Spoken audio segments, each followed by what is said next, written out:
सर्वांना नमस्कार।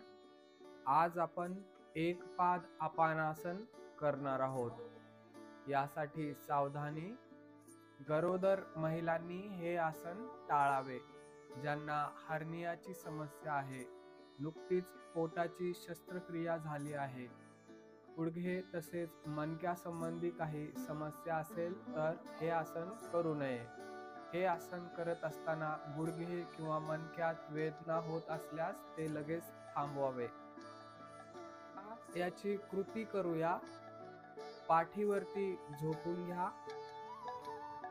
टाचा आतल्या दिशेला, अंगठे बाहेर, हाताचे तळवे आकाशाकडे। आता दोन्ही हात शरीराच्या बाजूला, तळवे आकाशाकडे। श्वास सोडत उजवा पाय गुडघ्यात वाकून गुडघा छातीजवळ घेऊन या। 15 ते 20 सेकंद या स्थितीमध्ये थांबण्याचा प्रयत्न करा। सामान्य श्वसन चालू। 15 ते 20 सेकंद झाल्यानंतर श्वास आत घेत पूर्व स्थितीमध्ये परत या। आता श्वास सोडत डावा पाय गुडघ्यात वाकून गुडघा छातीजवळ घेऊन या। 15 ते 20 सेकंद या स्थितीमध्ये थांबण्याचा प्रयत्न करा।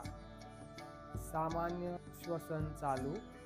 15 ते 20 सेकंद झाल्यानंतर श्वास आत घेत पूर्व स्थितीमध्ये परत या। या आसनाच्या नियमित सरावामुळे सायटिकाच्या वेदना आणि अंग सुन्न होण्याची समस्या जवळजवळ पूर्णपणे दूर होते। ॲसिडिटी कमी करण्यासाठी आणि पोटावर जमा झालेली चरबी कमी करण्यासाठी हे आसन फायदेशीर आहे।